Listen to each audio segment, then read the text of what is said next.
Assalamualaikum warahmatullahi wabarakatuh.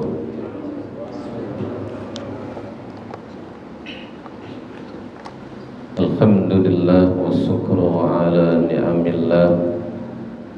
Salatu wassalamu ala rasulillah Sayyidina wa maulana Muhammadin sallallahu alaihi wasallam ibni Abdillah wa ala alihi wa ashabihi wa man tabi'ahu wa wala. La hawla wa la quwwata illa billah. Amma ba'du, faqala Allah ta'ala fil Qur'anil Karim, a'udzu billahi minasy syaithanir rajim. Bismillahirrahmanirrahim. Qul hal yastawil ladzina ya'lamuna wal ladzina la ya'lamun. Wa qala an-nabiyyu sallallahu alaihi wasallam, man salaka tariqan yaltamisu fihi ilma sahalallahu lahu tariqan ilal jannah. Sadaqallahul azim wa sadaqa rasuluhun nabiyyul habibul karim. Wa nahnu ala dzalika minasy syakirin wasyakirin. Walhamdulillahi rabbil alamin. Segenap pengurus Masjid Jami Baitul Izzah, bil khusus Ketua DKM Bapak Ustadz Kaswadi yang saya hormati, para jamaah yang saya muliakan, mari sama-sama kita memanjatkan puji dan syukur kehadirat Allah Subhanahu wa ta'ala yang senantiasa mencurahkan rahmatnya, melimpahkan nikmatnya, sehingga alhamdulillah pada sore ini kita bisa hadir kembali di tempat yang mulia ini guna melaksanakan ibadah kepada Allah Subhanahu wa ta'ala. Harapan kita mudah-mudahan ibadah yang kita kerjakan diterima oleh Allah Subhanahu wa ta'ala dan mendapat pahala yang berlipat ganda. Amin ya rabbal alamin. Salawat dan salam mudah-mudahan Allah curahkan ke junjungan Nabi besar kita Muhammad sallallahu alaihi wasallam. Juga mudah-mudahan rahmat dan kesejahteraan dilimpahkan kepada keluarga beliau, sahabat beliau, tabi'in, tabi'in, dan juga mudah-mudahan kepada kita sekalian. Amin ya rabbal alamin. Pada jamaah yang saya hormati, melanjutkan pelajaran kita, yaitu tentang Ghazwatu Bani Nadir, kejadian yang terjadi di tahun keempat Hijrah. Ada namanya Ghazwatu Bani Nadir, yaitu perang Bani Nadir. Bisanatir rabi'ah minal hijrah hadatsat Ghazwatu Bani Nadir. Di tahun keempat Hijrah, yaitu tahun ketika Nabi kita Muhammad sallallahu alaihi wasallam telah hijrah dari Mekah ke Madinah. Tahun pertama, tahun kedua, tahun ketiga. Kalau tahun ketiga berarti tahun ketiga hijrah. Nah, begitu datang tahun keempat hijrah, terjadi ada yang namanya perang Ghazwatu Bani Nadir. Ada Ghazwatu Zatir Riqa, perang Zatir Riqa. Ada Ghazwatu Badrin al-Akhirah, ada perang Badar yang akhir. Tapi walam yakun fiha harbun, perang yang tadi disebutkan itu tidak sampai terjadi berkecamuk perang. kecuali fi Banin Nadir, kecuali cuma perang Bani Nadir.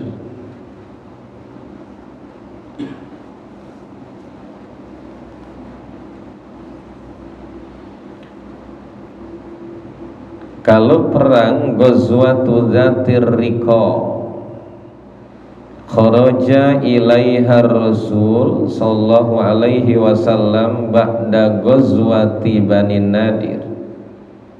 Setelah perang Bani Nadir ada lagi perang namanya Dzatir Riqa.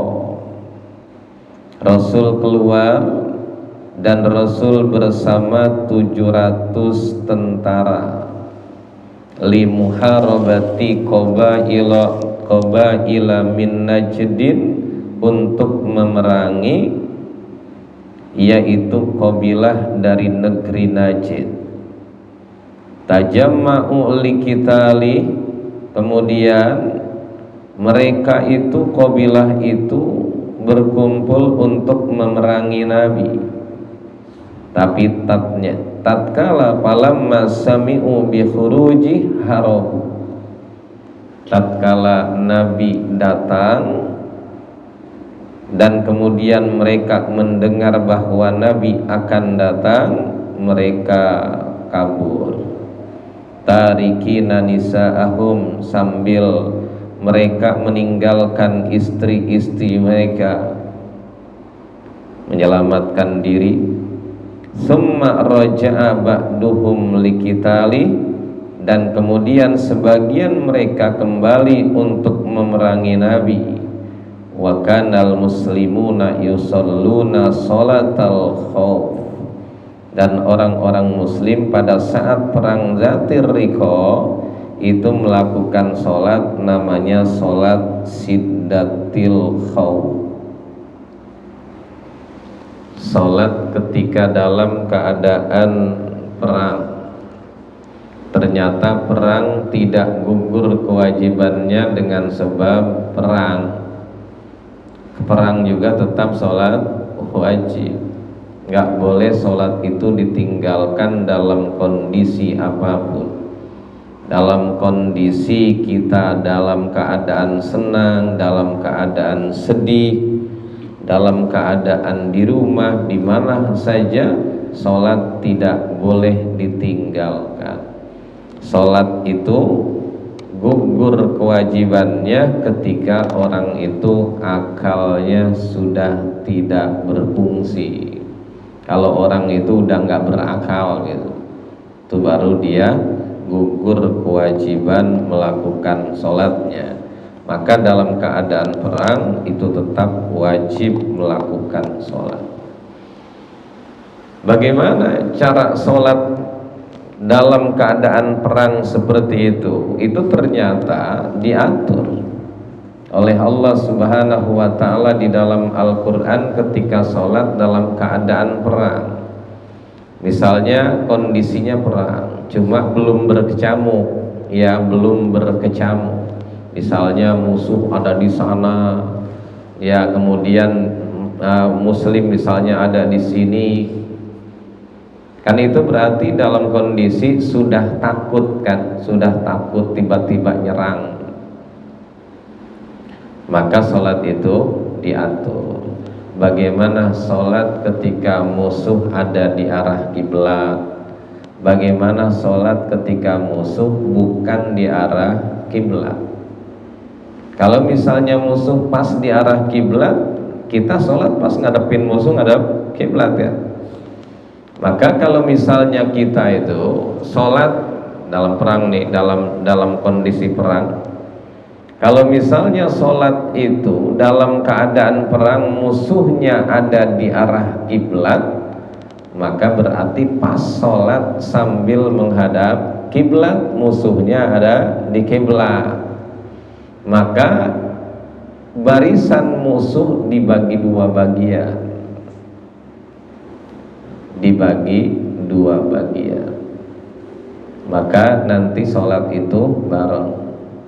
Ketika imam ruku, ketika imam i'tidal, ketika imam sujud, hanya sebagian yang ikut dengan imam ruku, iktidal, dan sujud. Berarti yang lain yang tidak ikut ruku, iktidal, dan sujud itu fungsinya adalah menjaga musuh. Kalau sujud semua repot kan? Kalau sujud semua ya diberondong nanti musuh datang. Ya makanya berarti ketika imam itu ruku, iktidal, sujud hanya sebagian yang ikut ruku, iktidal, dan sujud. Maka nanti ketika imam sudah dalam kondisi berdiri dengan barisan yang ikut tadi, maka sebagian yang tadi itu yang belum ikut ruku, iktidal, dan sujud, baru dia iktidal, ruku, dan sujud, ruku, iktidal, dan sujud, nyusul, dan kemudian ngejar ke rakaat yang kedua. Nanti di rakaat yang kedua gitu lagi. Ya, ketika imam ruku, iktidal, dan sujud, sebagian saja yang ikut, sebagian lagi itu menjaga musuh. Ketika imam sudah dalam keadaan duduk misalnya tasahud akhir, baru yang sebagian tadi belum ikut nyusul belakangan. Itu kalau musuh ada di arah kiblat. Bagaimana kalau musuh bukan di arah kiblat? Salat kan ngadap kiblat, musuh bukan di kiblat, maka salat tetap dibagi dua. Ya, salat dibagi dua. Sebagian itu menghadap musuh, sebagian menghadap musuh, sebagian lagi ikut sholat bersama imam. Misalnya nih, musuh itu adanya di sana ini apa namanya, kiblat. Sebelah sana utara ya, sebelah sini selatan. Misalnya musuh ada di arah utara, ini utara ya, ini utara kan, utara. Maka nanti sebagian kaum muslimin itu berdiri berbaris menghadap musuh, sebagian lagi sholat menghadap kiblat bersama imam. Dibagi dua nih berarti. Maka ketika imam sudah sholat dan kemudian diikuti oleh sebagian jamaah biasa menghadap ke arah kiblat, begitu dapat satu rakaat, maka itu yang ikut sama imam, dia langsung menyelesaikan sholatnya masing-masing. Dia ikut satu rakaat dan kemudian lanjut menyelesaikan masing-masing, berarti namanya mufaraqah. Ya, imamnya tetap berada di rakaat yang kedua. Begitu selesai nih yang ikut bersama Nabi tadi, yang sudah memisahkan diri, maka langsung ini jamaah yang ikut dengan imam langsung memposisikan diri menggantikan yang tadi rombongan yang kelompok sedang menjaga musuh. Yang udah sholat berarti jaga musuh, yang belum sholat langsung memposisikan diri di belakang imam, ikut kepada imam di rakaat yang kedua. Ya, jadi berarti berjamaah juga cuma sepotong-sepotong. Ya, sepotong-sepotong. Itu kalau misalnya musuh ada bukan di arah kiblat. Caranya begitu diaturnya. Berbeda dengan kalau perangnya sudah berkecamuk, udah main sabetan pedang dan sebagainya, itu sholat sebisanya. Jadi sholat sebisanya, masih tetap wajib sholat ya, masih tetap wajib sholat, dan sholatnya sebisanya. Apa-apa yang kita lakukan membatalkan sholat di saat kita sholat dalam keadaan normal, maka sholat dalam keadaan perang seperti itu dihampura. Misalnya kita kalau sholat dalam keadaan normal bergerak 3 kali gerakan berturut-turut batal. Ya, kalau lagi perang enggak batal. Kalau misalnya kita sholat dalam keadaan normal loncat 1 kali aja melompat itu membatalkan sholat, maka dalam keadaan perang tidak batal. Kalau misalnya kita dalam keadaan normal sholat ngadep ke kidul, ngadep ke wetan, ngadep ke utara, itu tidak sah dan batal sholatnya. Maka dalam keadaan perang itu bebas ngadep kemana saja, begitu. Jadi berarti apa-apa yang tidak boleh di saat dalam keadaan normal maka boleh dalam keadaan perang kalau berkecamuk.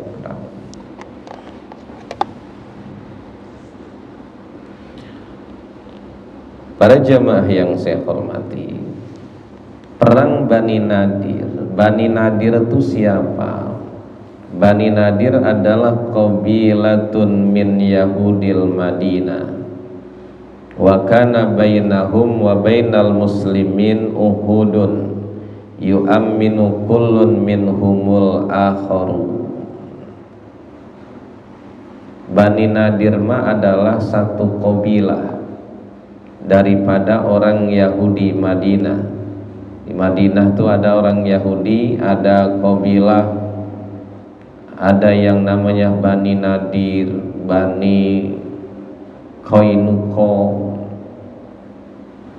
Jadi banyak, ada 3 kalau nggak salah 3 kelompok orang Yahudi.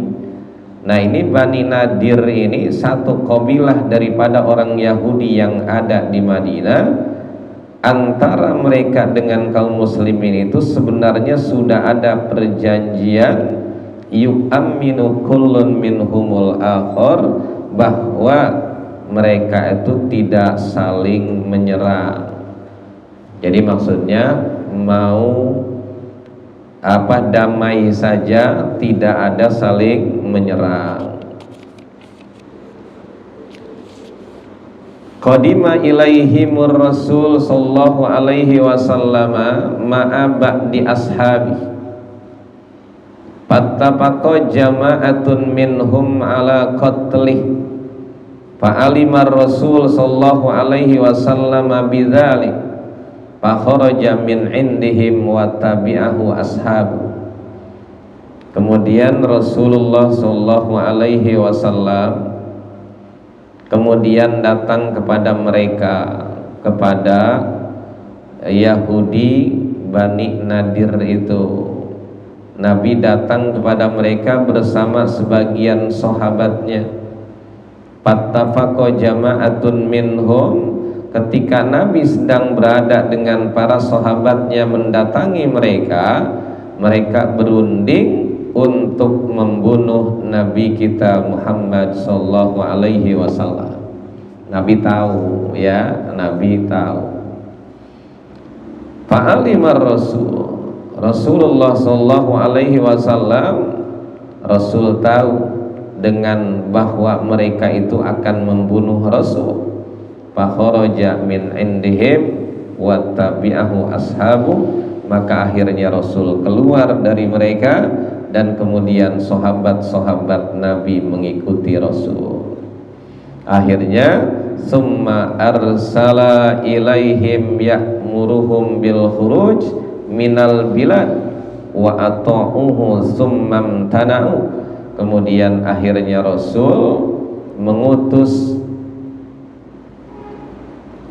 untuk menyuruh mereka supaya mereka keluar dari Madinah. Rasul akhirnya memerintahkan mereka supaya keluar dari Madinah. Fa'ata'u, mereka itu mau keluar dari Madinah, dan tapi akhirnya mereka ada juga yang tidak mau keluar.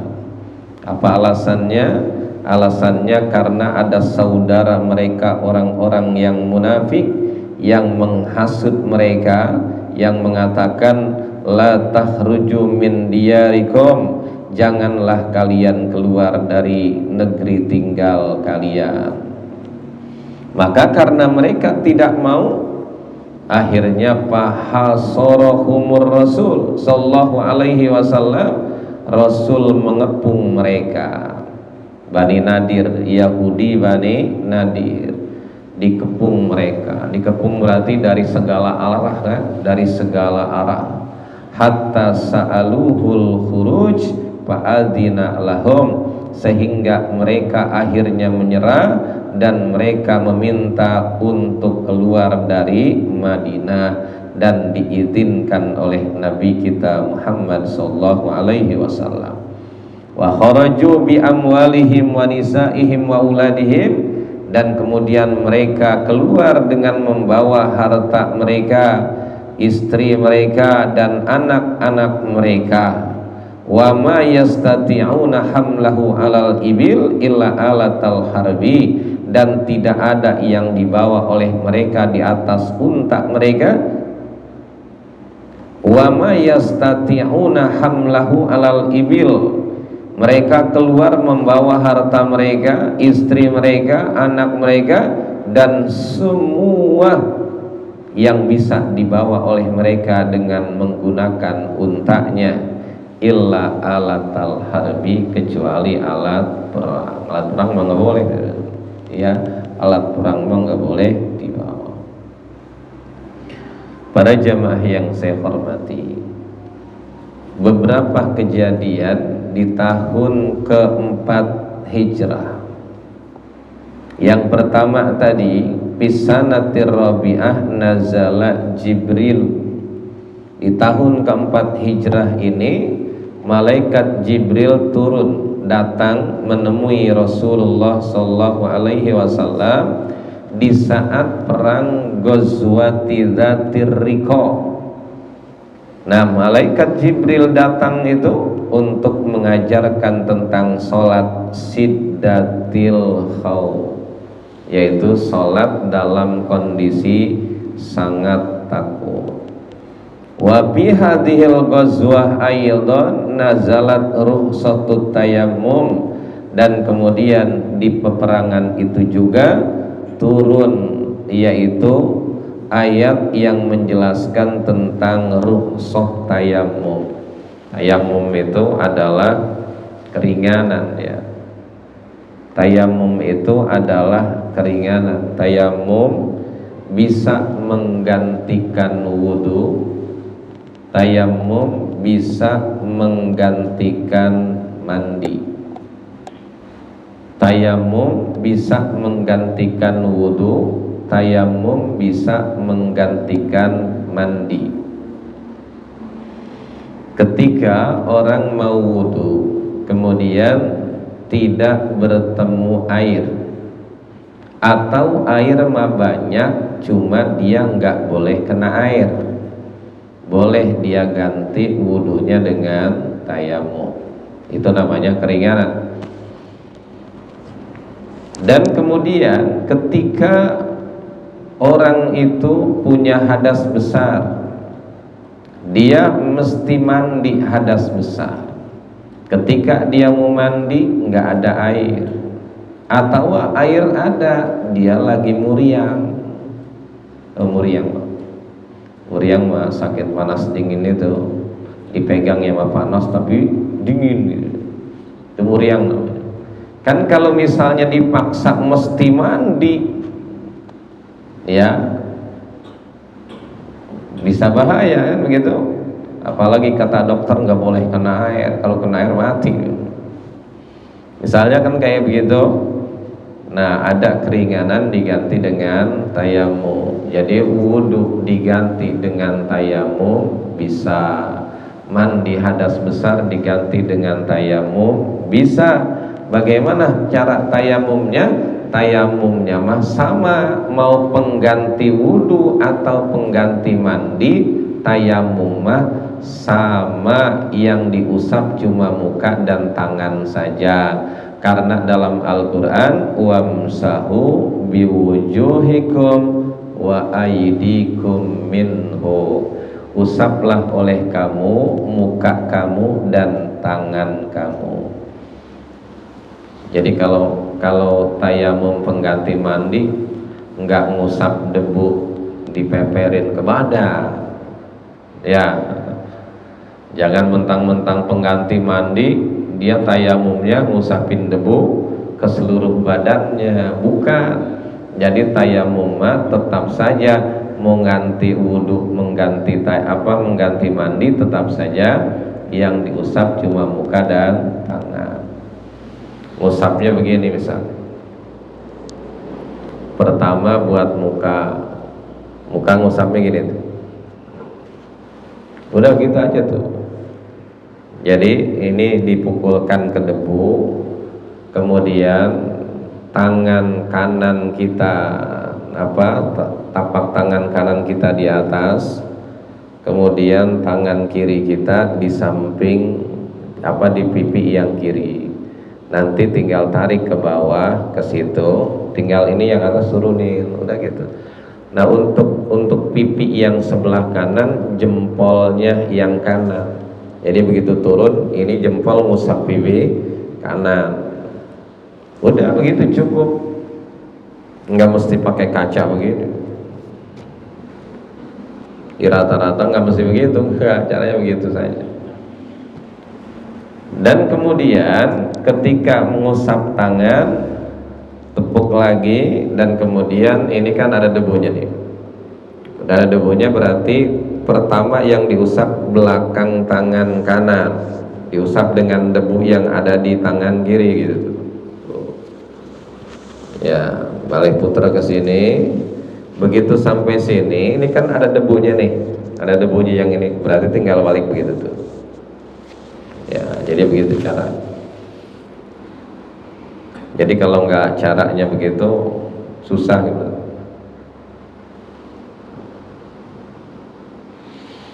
Nah, dalam mazhab Imam Syafi'i yang namanya tayamum mesti dengan debu. Ya, fatayammamu sha'idan thayyiba, tayamumlah kalian dengan debu yang suci, kan begitu. Maka ketika orang sedang melaksanakan haji atau umroh, itu kan suka bertemu dengan keadaan di mana kita kedatangan sholat di waktu di pesawat. Kita masih di pesawat, datang waktu sholat. Maka di pesawat tidak disiapkan air untuk wudhu dan tidak disiapkan debu untuk tayamum.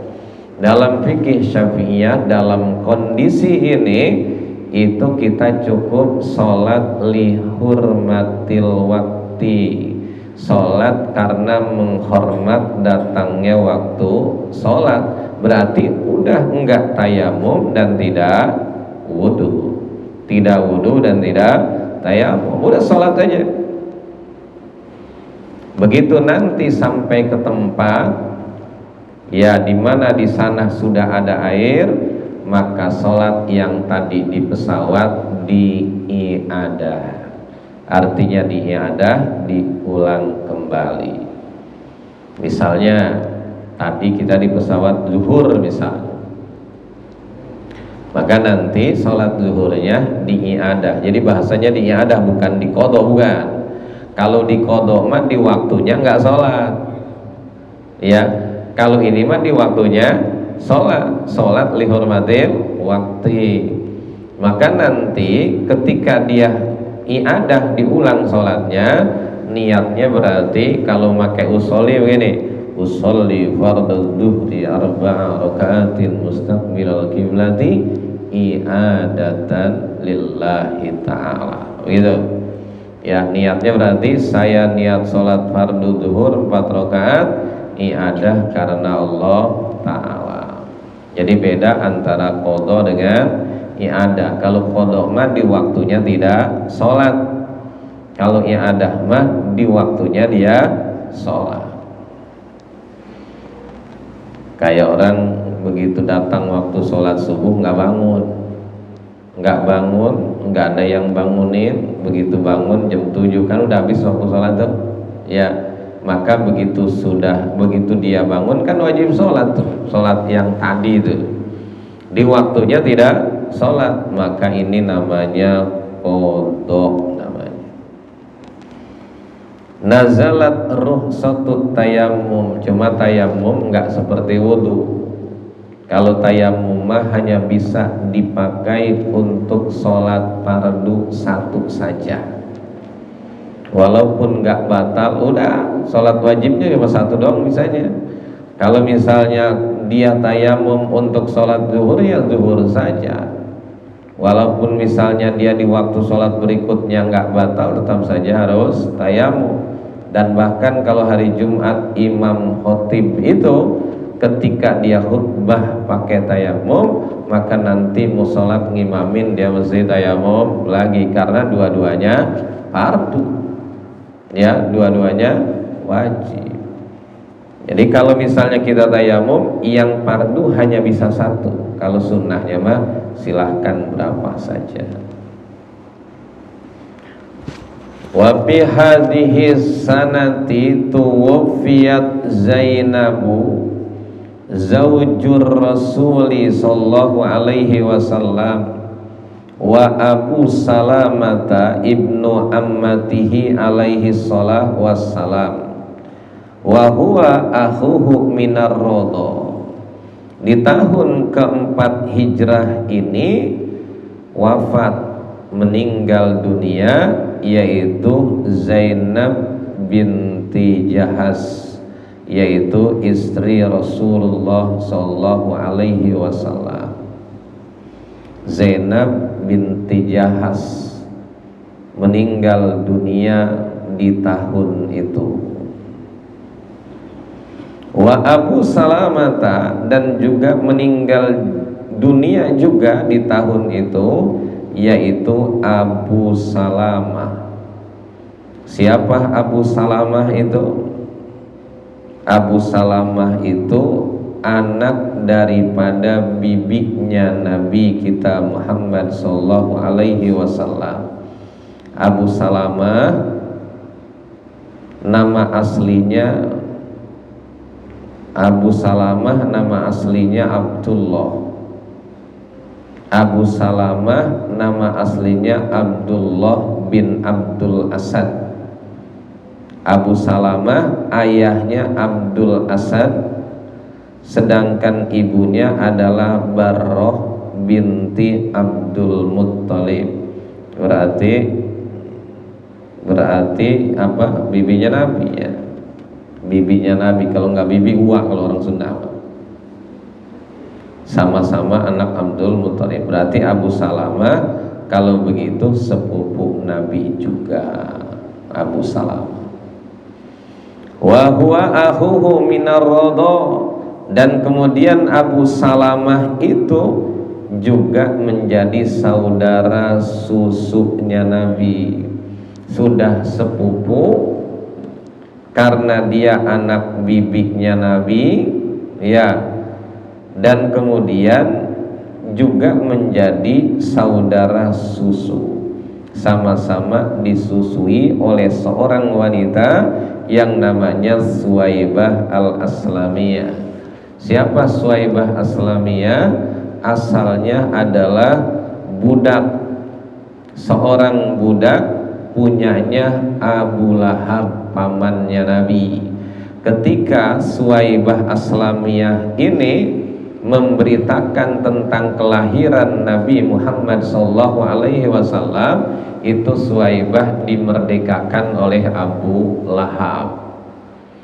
Nah, ini Nabi kita ini setelah disusui oleh ibunya, kemudian disusui oleh Suwaibah Aslamiyah ini, tapi tidak lama sebelum disusui oleh Halimatus Sa'diyah. Nah, ternyata Abu Salamah pun itu nyusu kepada Suwaibah Aslamiyah. Dulu mah berarti itu jadi budaya begitu ya dulu mah.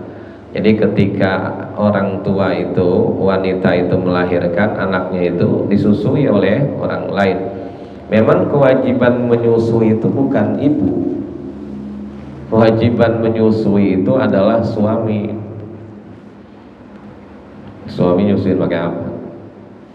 Ya, suami yang punya kewajiban menyusui, maksudnya adalah dia mencarikan wanita untuk menyusui anaknya dan dia yang bayarnya, itu kayak gitu. Makanya begini, ada seorang laki-laki yang suka dimarahin sama bininya. Ada seorang laki-laki suka dimarahin sama istrinya. Karena dia sering dimarahi, dia kesel kan, pusing.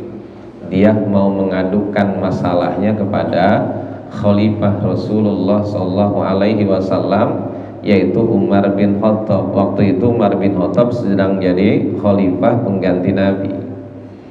Nah, dia datanglah nih, laki-laki ini mau mengadukan perihal dia dengan istrinya kepada Abu Bakar, kepada Umar bin Khattab. Begitu datang ke rumah Umar bin Khattab, sudah berada di depan pintunya, dia dengar suara di dalam bahwa Umar bin Khattab lagi dimarahin bininya. Atau sama atau itu? Dia ini mudah datang ke Umar mau curhat bagaimana caranya punya istri marah melulu. Begitu datang kepada Umar bin Khattab, belum ketemu dengan Umar bin Khattab, itu Umar bin Khattab ternyata lagi dimarahin oleh istrinya, dan Umar bin Khattab diam saja, enggak nyaut apa-apa. Kata si laki-laki ini, ya saya tadinya mau mengadu, tapi Umar bin Khattab lagi dimarahin dan dia diam saja, pulang. Kata laki-laki ini, udahlah saya pulang aja gitu.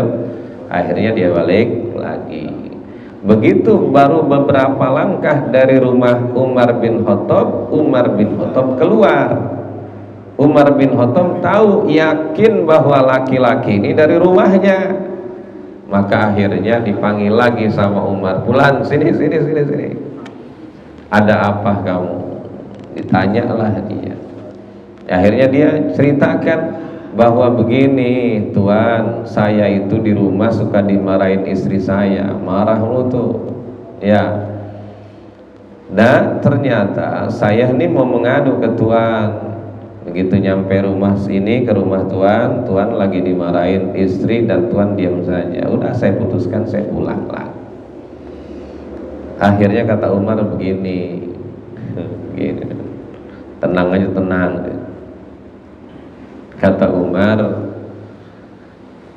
istri itu marah bisa jadi karena kecapean. Ya, kecapean. Kan istri itu banyak melakukan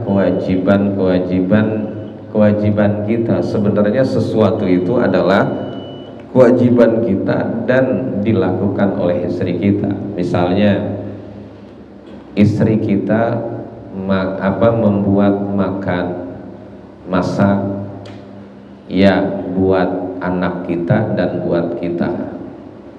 Istri kita mencuci pakaian anak-anak kita, mencuci pakaian kita. Istri kita menyusui anak-anak kita. Itu sebenarnya semua bukan kewajibannya, tapi itu adalah kewajiban kita. Yang nyuci pakaian kewajiban kita laki-laki, yang masak kewajiban kita laki-laki. Ayo dia sampai menyusui anak itu adalah kewajiban laki-laki. Maka karena demikian mungkin istri kita akan kecapean, udah biarin aja, begitu maksudnya tuh, kayak begitu. Maka ini kalau misalnya Nabi kita pernah nyusu kepada wanita lain, kemudian Abu Salamah nyusu kepada wanita lain, bukan ibunya, itu memang begitu budayanya, dan dalam agama pun ternyata memang begitu. Tapi kalau misalnya istri kita nyusuin anak-anak kita, kemudian istri kita masak buat makan kita, mencuci pakaian kita, itu wanita mendapatkan pahala yang besar dari Allah Subhanahu wa ta'ala.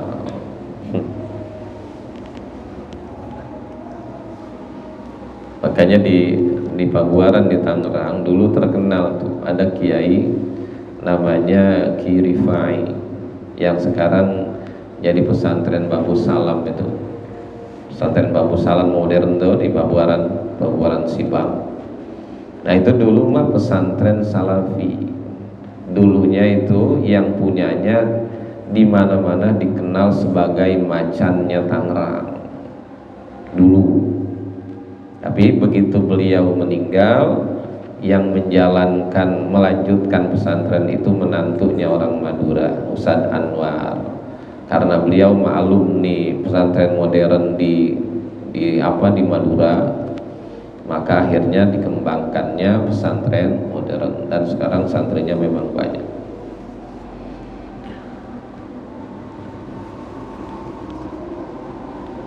Udah waktunya.